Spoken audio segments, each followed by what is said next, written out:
जय श्री राम आप सभी को।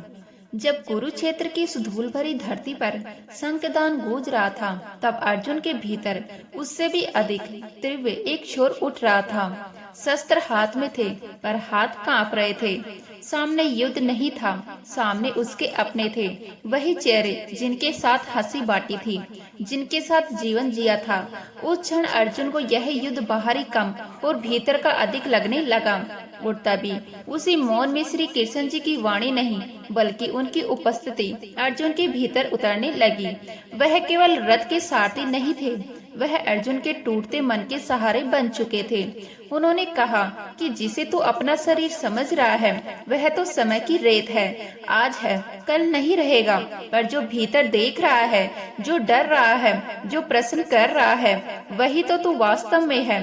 अर्जुन की आंखें नम थी, क्योंकि पहली बार उसे समझ आने लगा कि उसका भय कायरता नहीं है, बल्कि चेतना का जागना है। श्री कृष्ण जी ने मुस्कुराकर जैसे उसके मन के बोझ को हल्का किया हो।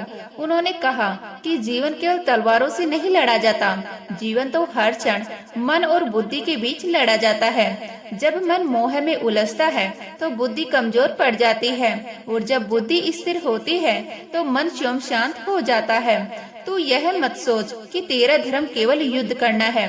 तेरा धर्म यह है कि तू अपने कर्म को समझे, उसे पूरी निष्ठा से करे और फिर उसे उसी पर छोड़ दे जिसने तुझे यह मार्ग दिया है। उस क्षण अर्जुन को यह भी समझ हुआ कि फल की चिंता ने ही उसे जकड़ रखा था। जीत का डर, हार का डर, अपनों को खोने का डर। श्री कृष्ण जी ने धीरे से कहा कि जब तू परिणाम पकड़ने की कोशिश करता है, तभी तू टूटता है। कर्म कर, पर अपने अहंकार को बीच में मत ला। जब तू यह मान लेता है कि सब कुछ मेरे हाथ में नहीं है, तभी तू वास्तव में शक्तिशाली बनता है। जीवन की सबसे बड़ी विजय यही है कि तू हर परिस्थिति में भीतर से अडिग रह सके, चाहे बाहर कितना ही तूफान क्यों ना हो। रणभूमि अब भी वही थी, ध्वज अब भी लहरा रहे थे, पर अर्जुन के भीतर कुछ बदल चुका था। वह समझने लगा था कि श्री कृष्ण जी उसे युद्ध के लिए नहीं, जीवन के लिए तैयार कर रहे हैं। उनके शब्द उपदेश नहीं थे, वो अनुभव थे जो सीधे हृदय में उतर रहे थे। अर्जुन ने देखा कि यह मार्ग ना तो आसान है, ना सीधा।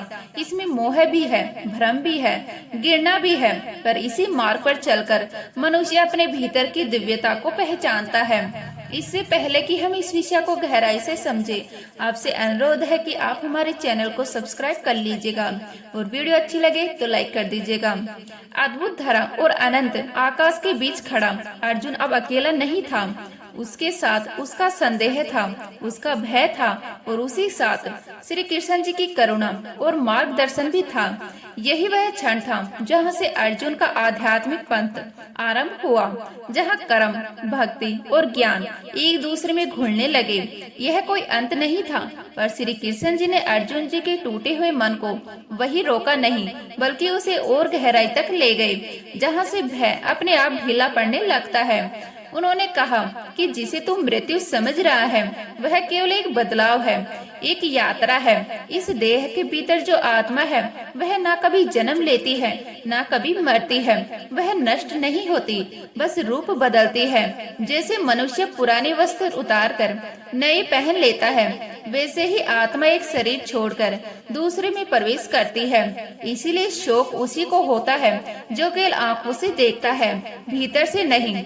अर्जुन को यह समझ आने लगा कि उसका दुख अपनों के मरने का नहीं, बल्कि उनके रूप छूट जाने का है। और जब रूप से ऊपर उठकर देखा जाए तो कोई जाता ही नहीं, सब उसी सत्य में बने रहते हैं। श्री कृष्ण जी ने उसे यह भी महसूस कराया कि उसके सामने खड़े लोग केवल शरीर के रिश्ते हैं, आत्मा के स्तर पर वे भी उसी परम चेतना का अंश है जिससे अर्जुन स्वयं बना है। फर्क केवल पहचान का है, और यही पहचान जब धुंधली हो जाती है, तब मनुष्य आसक्ति में फंस जाता है। उन्होंने कहा कि जीवन में सबसे गहरी जंजीर वही होती है जो दिखाई नहीं देती। फल की आसक्ति, रिश्तों की आसक्ति और अपने ही अहंकार से चिपक जाना। जब तू कर्म करता है और उसके परिणाम को अपना मान लेता है, तभी वही कर्म तुझे जकड़ लेता है। वही कर्म जो तुझे ऊपर उठा सकता था वही तुझे भीतर से तोड़ने लगता है। लेकिन जब तू उसे करते हुए समझकर करता है, बिना यह सोचे कि मुझे क्या मिलेगा, तब वही कर्म साधना बन जाता है। और साधना बोझ नहीं होती, वह तो भीतर शांति भर देती है। अर्जुन के मन में कहीं यह इच्छा जागी थी कि काश वह इस युद्ध से दूर चला जाए, पर श्री कृष्ण जी ने उसे स्पष्ट कर दिया कि कर्म से भागना कोई समाधान नहीं, क्योंकि कर्म तो प्रकृति के गुणों से अपने आप होता है। जो भागता है वह भी कर्म ही कर रहा होता है।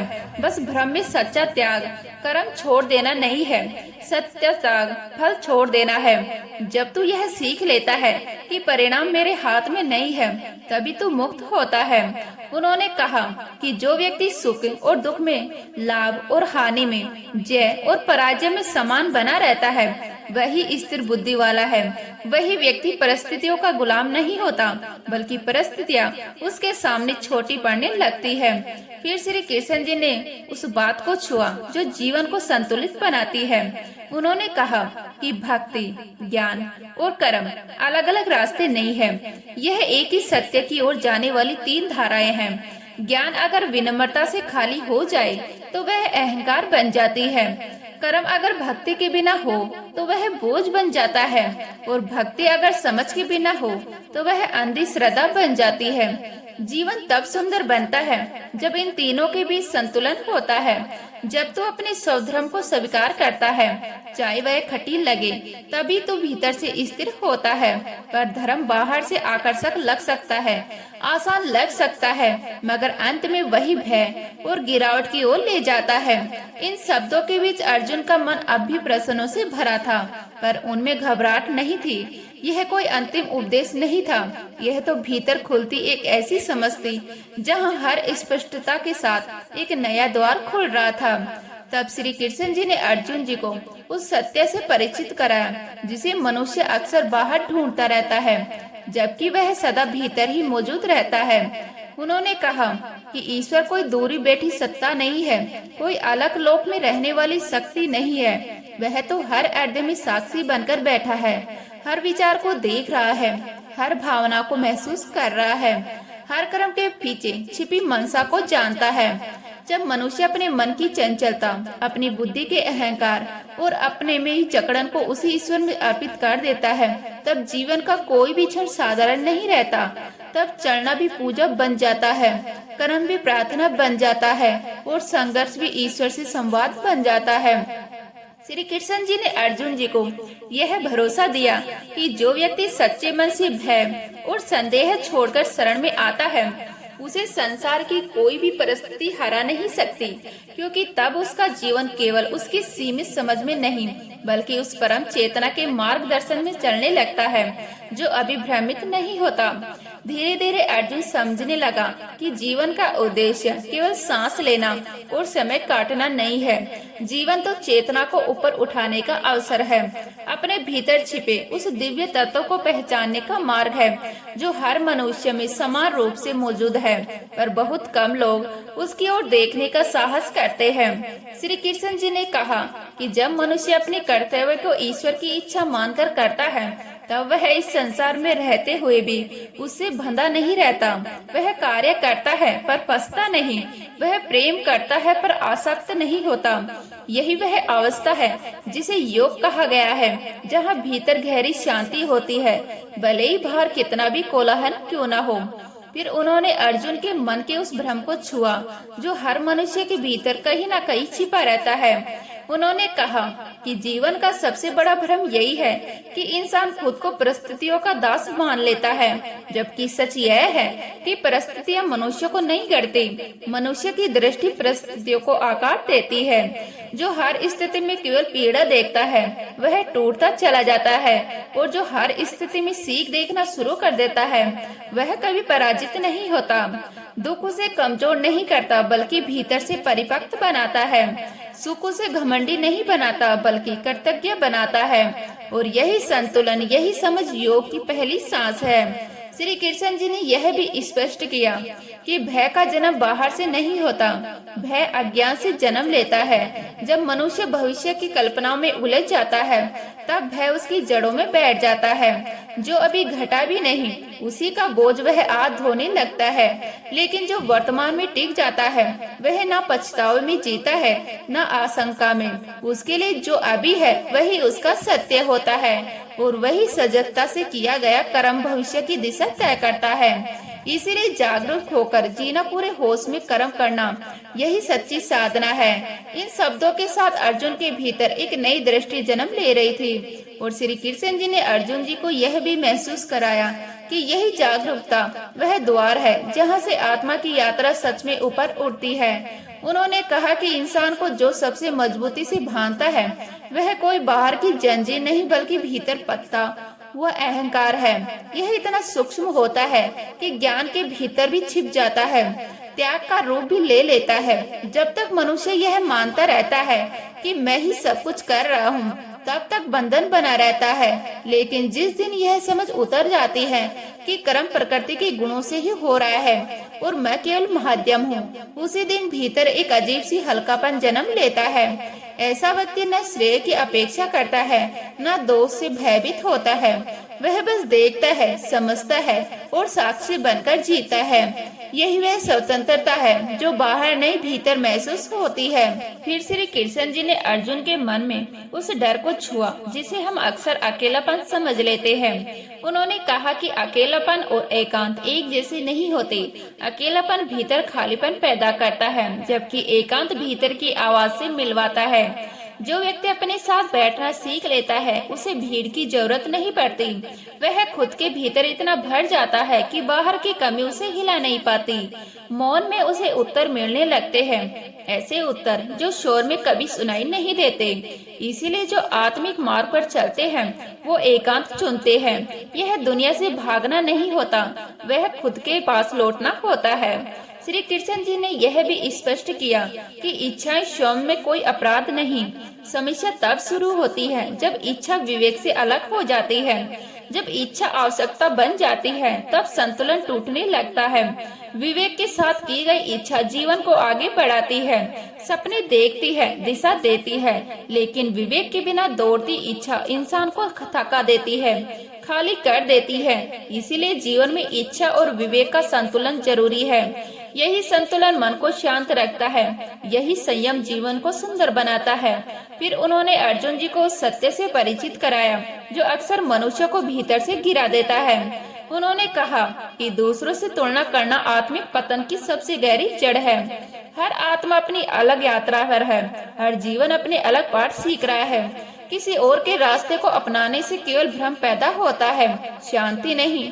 अपने स्वभाव को समझकर अपने कर्तव्य के अनुसार चलना ही श्रेष्ठ है। चाहे वह मार्ग कठिन लगे, चाहे उसमें संघर्ष हो, पर वही मार्ग आत्मा को आगे बढ़ाता है। यही स्वधर्म का सच्चा अर्थ है, जिसे समझ लेने के बाद मनुष्य खुद से लड़ना छोड़ देता है। श्री कृष्ण जी ने अंत में अर्जुन जी से यह भी कहा कि जो व्यक्ति प्रशंसा में फूल जाता है वह अभी स्थिर नहीं हुआ। स्थिर बुद्धि वाला व्यक्ति दोनों को समान भाव से देखता है। वह जानता है कि संसार की राह हर पल बदलती रहती है। आज जो सराहना है कल वही निंदा बन सकती है, और जो इस बदलती राह के ऊपर उड़ जाता है वही भीतर से अड़िग होता है। अर्जुन के भीतर यह समझ धीरे धीरे उतर रही थी और उसी के साथ उसका दृष्टिकोण भी बदल रहा था। श्री कृष्ण जी ने अर्जुन जी को यही समझाते हुए कहा कि आज जो सराहना तुम्हें ऊंचा उठा रही है वही कल निंदा बनकर तुम्हें तोड़ने की कोशिश कर सकती है। इसीलिए यदि मनुष्य अपने मूल्य को दूसरों की राह से तोड़ने लगे तो उसका मन कभी स्थिर नहीं रह सकता। आत्म मूल्यांकन ही सबसे सच्चा मार्गदर्शक है और यही आत्म सम्मान का वास्तविक रूप है। जब इंसान खुद की दृष्टि में सही बिना रहता है तब बाहरी शोर उसे डगमगा नहीं पाता। अर्जुन को यह बात भीतर तक छू गई, क्योंकि उसे एहसास हुआ कि अब तक वह भी बहुत कुछ दूसरों की नजरों से देखने लगा था। फिर श्री कृष्ण जी ने ज्ञान की उस परत को खोला जिसे अक्सर लोग केवल पुस्तकों तक सीमित समझ लेते हैं। उन्होंने कहा कि शास्त्र दिशा दिखाते हैं पर जीवन बदलता है। अनुभव से निकला ज्ञान, जिसने दुख को जिया वही करुणा को समझता है। जिसने संघर्ष की आग में खुद को तपते देखा वही धैर्य का मूल्य जानता है। इसीलिए जीवन की हर कठिनाई एक गुरु की तरह होती है। वह सिखाने आती है, तोड़ने नहीं। जो व्यक्ति सीखने को तैयार रहता है वही आगे बढ़ता है। जो केवल शिकायत करता है वह वही अटक जाता है। यही जीवन की मौन शिक्षा है जो हर किसी को मिलती है पर समझ कुछ ही नहीं पाती। श्री कृष्ण जी ने अर्जुन जी को भक्ति का सही अर्थ में समझाया। उन्होंने कहा कि भक्ति का मतलब संसार से भाग जाना नहीं है, बल्कि समर्पण सीखना है। और समर्पण का अर्थ जिम्मेदारियों से भागना नहीं, बल्कि अहंकार को छोड़ देना है। जब मनुष्य अपने कर्म को ईश्वर को अर्पित कर देता है, तब उसके भीतर का तनाव अपने आप ढीला पड़ने लगता है। परिणाम को बोझ मन से उतर जाता है। तब वह हल्का महसूस करता है, जैसे जीवन उसके विरुद्ध नहीं बल्कि उसके साथ चल रहा हो। यही भक्ति की शक्ति है जो बिना शोर के भीतर गहरी शांति भर देती है। मिलते हैं नेक्स्ट वीडियो में, तब तक के लिए जय श्री कृष्णा।